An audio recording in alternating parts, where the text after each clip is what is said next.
Tsy ny famonjena trano ihany no asa iandraikitan'ny mpamonjy vona fa mampamonjy vona zay dia rehefa misy ny vona dia tazana amin'izy ireny foana ny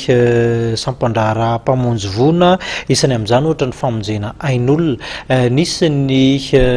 tombana na ihany koa zany ny tatitry ny asa natao tao anatin'ny 7 volana izay navoakan'ireo teo anivon'ny sampandrara mpamonjy vona.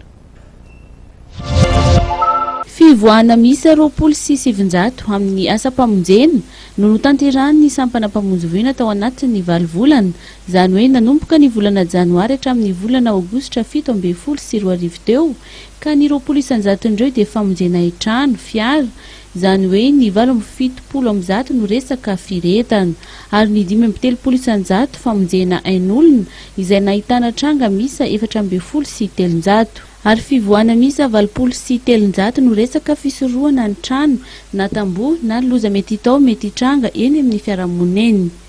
Namoizana aina trany amin'ny 270 ireo fivoahana nataon'ny sampana mpamonjy vona ireo. Ho an'ny resaka trano dia ny 570% ny tranga misy dia tsy ao an-trano no tompon'ny trano. Hatramin'ny volana janoary ka hatramin'ny volana aogositra teo dia trano miisa 700 no may. Manana anjara andraikitra avokoa ny tsirairay mba hisorohana ny loza izay manomboka eny amin'ny fanorenana ny trano. Misy 700 totalin'ny trano azo rehatra. Zay zavatra zay dia entina hitarika ny saintsika hoe maromaro ihany ny trano rehatra ary indrindra ireny trano azo ireny ka tokony mba farafaratsiny manisy elanelana zany ny olona rehefa manorina an'ireny. Mety hoe ao anatin'ny fahantrana zay ny fahampiainana hoe trano azo no afaka ahorina fa mba jerevy kely ihany le elanelana isaky ny trano azo raha ohatra hoe tsy maintsy trano azy zany mbola ahorina dia ny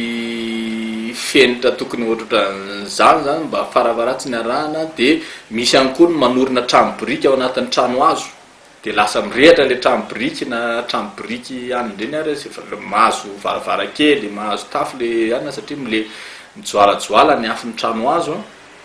dia ireny zany tokony mba jerena ihany koa. Raha sendra mitranga ny loza na ny firehetana, anjaran'ny tsirairay ny miezaka mamono ny afo faran'izay tratra mba tsy hitaran'ny firehetana. Ao ihany koa ireo sasany izay tokony antso ny sampana mpamonjy vona faran'izay aingana amin'ny laharana 810 ary mamoaka ireo olona marefy dia ny zaza sy ny be antitra ao anatin'ilay trano misy firehetana.